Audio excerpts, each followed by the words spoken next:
Hey friends, welcome back to my channel. तो friends, मैं आज के वीडियो में एक्सप्लेन करने वाली हूँ because this is my first life के एपिसोड 10 को। और अगर आप लोग मेरे चैनल पे न्यू हैं तो प्लीज मेरे चैनल को सब्सक्राइब कर लीजिए ताकि आने वाली कोई भी वीडियो आप लोगों से मिस ना हो। और अब बिना देर किए आज के वीडियो को शुरू करते हैं।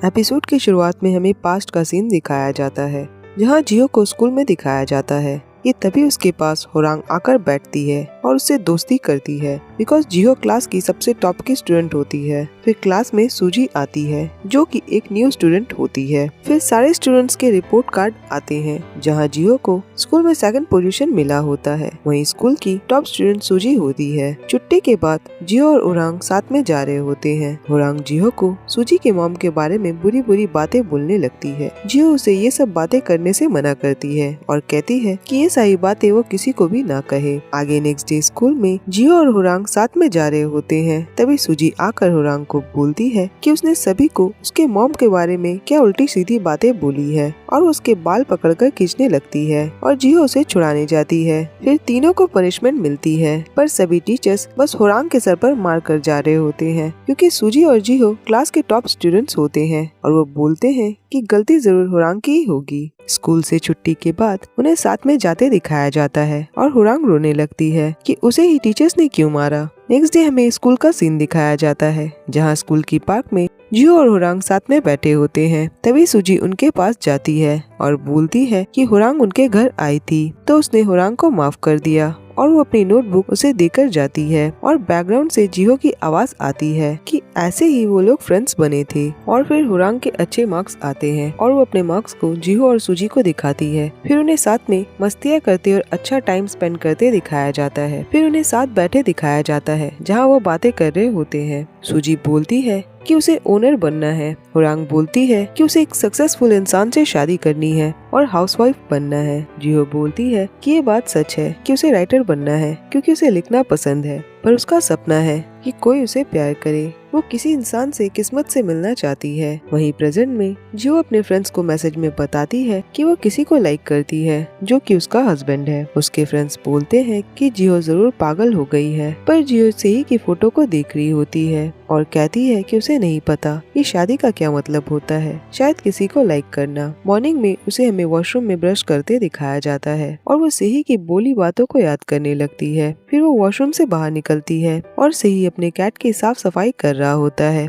जियो उसे पीछे से देख रही होती है और वो स्माइल कर रही होती है। फिर सही उससे बात करने लगता है बट जियो बस उसके तरफ ही देख रही होती है। सही उससे कहता है कि क्या उसके फेस पे कुछ लगा है। जियो अपने मन में सही को हैंडसम बोलती है। फिर वो बात चेंज कर देती है पर वो फिर भी सही की तरफ ही देखे जा रही होती है और मन में बोलती है कि वो जिस इंसान को लाइक करती है वो उसे रोज देख सकती है और शादी बहुत ही अच्छी चीज होती है। तभी उनके घर पे सही की मॉम आती है और वो उन दोनों के लिए काफी सारी खाने की चीजें लेकर आई होती है। सही उन्हें रखने के लिए किचन में जाने लगता है बट उसकी मॉम उसे मना करती है और कहती है कि जियो ही उसे रखेगी। फिर जियो और सही साथ में बैठे होते हैं। उसकी मॉम वहाँ पे एप्पल लाकर रखती है और जियो समझ जाती है कि एप्पल जियो को ही छीलने होंगे बट तब तक सही एप्पल छीलने लगता है। उसकी मॉम सही को बताती है कि कल उनके घर पे ग्रैंड पेरेंट्स की बरसी है पर सही कहता है कि वो बिजी है तो वो शायद नहीं आ पाएगा और सही एप्पल नहीं छील पा रहा होता। उसकी मॉम उसके हाथ से एप्पल ले लेती है और जियो को बोलती है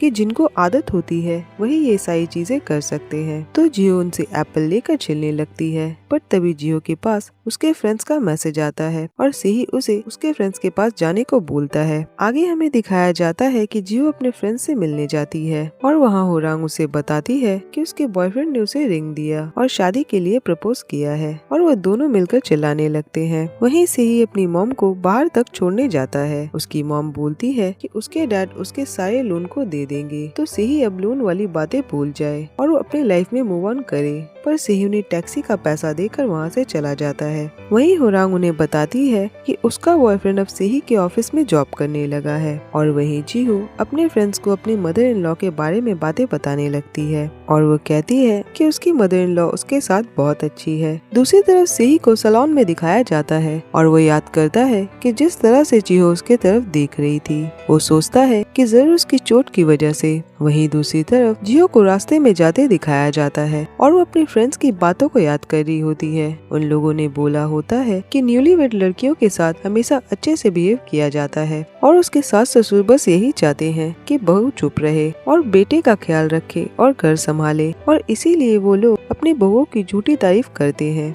पर तभी जिहो सेही को सामने से आते देखती है, जिसने न्यू हेयर कट लिया होता है, और जिहो उसे देखकर उसमें खो जाती है। वो अपने मन में बोलती है कि वो इस इंसान को कभी भी ना नहीं भूल सकती। जिहो सेही से पूछती है कि क्या उसने न्यू हेयर कट लिया है। सेही उसे हाँ बोलता है और बोलता है कि क्या बुरा दिख रहा है। जिहो बोलती है कि उसे उसका न्यू लुक बहुत पसंद आया और उसे उसके न्यू हेयर स्टाइल से प्यार है। फिर जिहो लिफ्ट में भी सेही की तरफ ही देख रही होती है और उसे बोकनाम की बात याद आती है, जहाँ बोकनाम ने उसे बताया था कि उसने सेही से पूछा था कि उसने जिहो से शादी क्यों की, और सेही ने उसे बोला था क्योंकि वो जिहो की रिस्पेक्ट करता है और वो एक अच्छी डिफेंडर है। जिहो घर पे बैठी यही सोच रही होती है, तभी सेही वहाँ आता है और जिहो उसे देखने लगती है। फिर सेही घर की चीजों के लिए शॉपिंग पे जा रहा होता है, तो जिहो भी उसके साथ जाने की बात बोलती है। आगे उन दोनों को सुपरमार्केट में चीजें लेते दिखाया जाता है, जहाँ जिहो सेही से पूछती है कि सेही ने बोकनाम को बोला था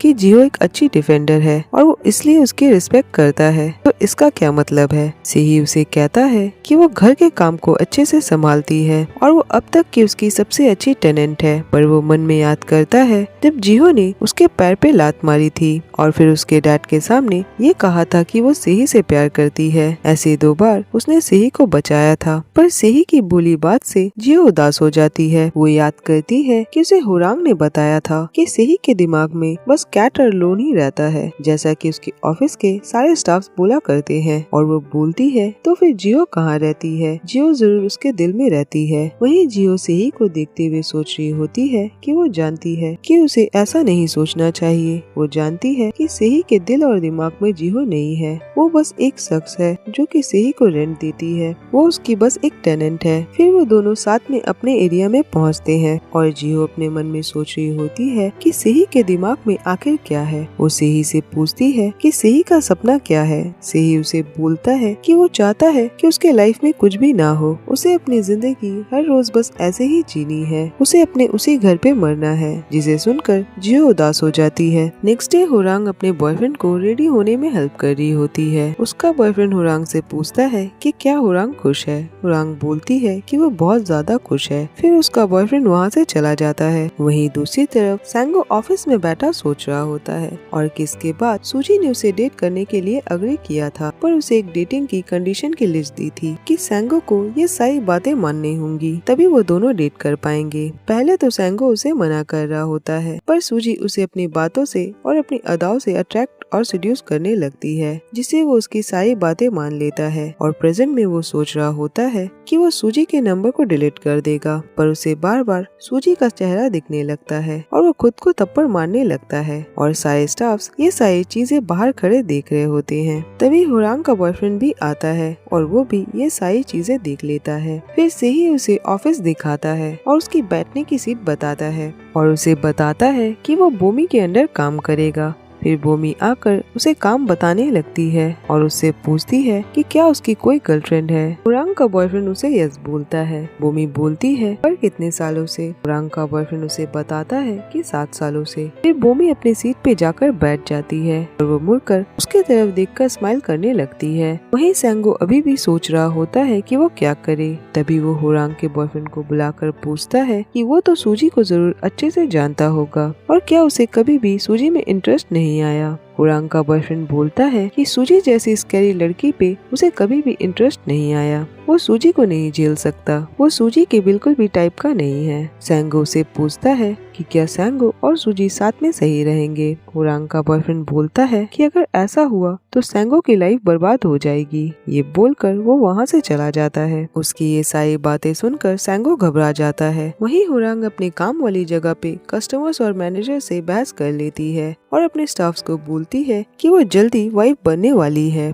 आगे वो घर पे बैठी होती है, तभी उसका बॉयफ्रेंड ऑफिस से वापस आता है और वो अपने बॉयफ्रेंड को शादी की प्लानिंग बताने लगती है और नेक्स्ट ईयर शादी की बात करती है, पर उसका बॉयफ्रेंड इतनी जल्दी शादी करने से मना करता है। वहीं सैंगो को किसी होटल के रूम पे जाते दिखाया जाता है और उस रूम पे सूजी बैठी होती है। वो सूजी को गिफ्ट में एक फोन लाकर देता है और बोलता है कि ये फोन सिर्फ सूजी उससे बात करने के लिए यूज करे और उसे डेट करने के लिए यस बोलता है और कहता है कि उसे सूजी के सारे कंडीशंस मंजूर हैं। वहीं हमें दिखाया जाता है कि जिहो अपने काम वाले जगह पे बस अपने फोन के तरफ ही देखे जा रही होती है। बुकनाम उसे बोलता है कि वो सेही को लाइक करने लगी है, जो कि पूरी तरह से दिखने लगा है। फिर जिहो के पास सेही की मॉम का कॉल आता है। आगे हमें उसे सेही के पेरेंट्स के घर पे जाते दिखाया जाता है। फिर वो घर के अंदर जाती है, जहाँ उसकी मदर इन लॉ उसे देखकर बहुत खुश हो जाती है और उसकी मदर इन लॉ ने उसे बरसी के काम के लिए बुलाया था। वो अंदर जाकर देखती है, जहाँ बहुत सारी चीजें बनाने के लिए रखी होती है। वहीं सेही बस में बैठा होता है और वो बस स्टॉप पे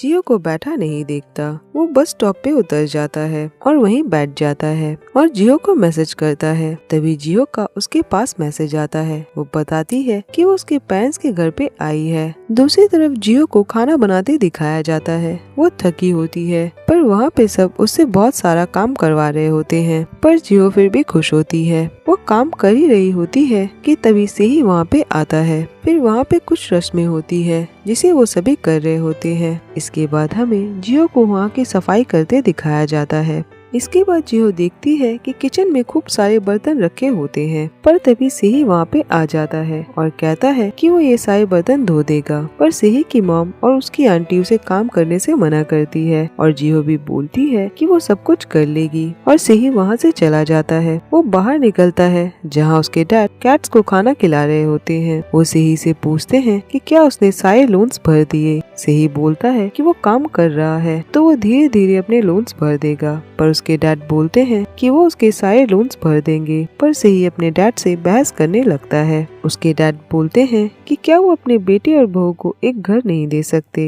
सेही बोलता है कि उन दोनों के बीच डैड और बेटे जैसा रिश्ता नहीं है और आज से 12 साल पहले उन्होंने ही सेही को घर से चले जाने को बोला था और घर पे वापस न आने को बोला था, तो अब वो सेही को क्यों घर दिलाना चाहते हैं। उसके डैड कहते हैं क्योंकि वो उसके डैड है और सेही इस बात को तब समझेगा जब वो खुद एक डैड बनेगा। तभी सेही के अंकल और आंटी जाने लगते हैं। आगे सेही और जिहो को बस में जाते दिखाया जाता है। सेही जिहो से बोलता है कि वो उसके घर पे क्यों गई थी। जिहो बोलती है कि उसकी मॉम ने उसे कॉल करके कहा था। सेही बोलता है कि जिहो को जाने से पहले सेही को कॉल करना चाहिए था, या फिर वो ना जाने का बहाना बना सकती थी कि वो बिजी है। सेही की ये बात जिहो को अच्छी नहीं लगती। वो मन में बोलती है कि उसे कभी भी नहीं लगा था कि उसके अंदर अच्छी बहुओं वाली बातें हैं, पर जिहो ने आज ऐसा क्यों किया। फिर वो लोग अपने घर पहुंचते हैं, जहां जिहो सेही से बोलती है कि क्या सेही ने अच्छी बहू की गुण वाली बात सुनी है, क्या वो ये बात जानता है। सेही बोलता है कि वो क्या होता है, तो जिहो उसे बताती है कि एक अच्छी बहू कैसी होती है, काम करना, सारी बात मानना, अपने सास ससुर के साथ स्वीट और केयरिंग बिहेव करना, सबका ख्याल रखना। उसकी बातें सुनकर सेही अगेन शादी से रिलेटेड अजीब बातें बोलने लगता है कि ये सारी चीजें बस एक तरह की डिजायर है कि सभी अपनी पहचान चाहते हैं कि लोग उन्हें पहचाने,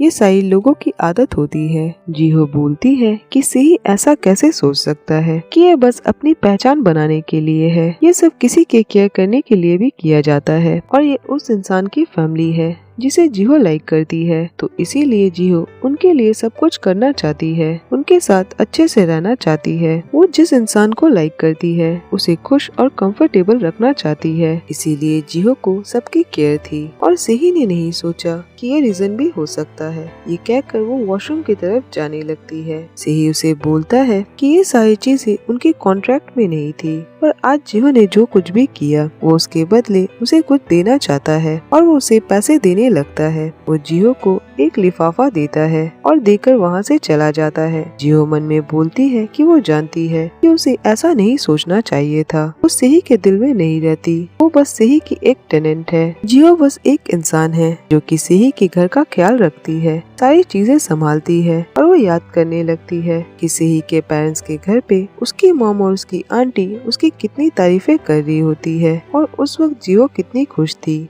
पर उसे सेही के घर पे काम करने के लिए मजदूरी क्यों दी गई। वो सेही को कॉल करके बोलती है कि उसने किस हिसाब से इतने पैसे दिए हैं, इतने पैसे काफी नहीं है। सेही बोलता है तो उसे और कितने पैसे चाहिए और अगर कम है तो जियो उसे बता सकती है। जियो बोलती है कि उसे पैसे नहीं चाहिए, वो भी उसके लिए काम करे जियो के पेरेंट्स के घर पर जाकर, और वो जियो के पेरेंट्स के लिए काम करके उसे चुकाए। उसके पेरेंट्स ठंड में इसी वीक किमची बनाने वाले हैं और वो अपने रूम से बाहर निकलती है और तभी से ही भी अपने रूम से बाहर निकलता है। जियो अपने मन में बोलती है कि वो अब आगे खेलेगी अपने दिल को प्रोटेक्ट करने के लिए। और ये एपिसोड यहीं पे खत्म होता है। फ्रेंड्स, आज के लिए बस इतना ही और अब मैं मिलूंगी नेक्स्ट वीडियो में। तब तक अपना ख्याल रखिए।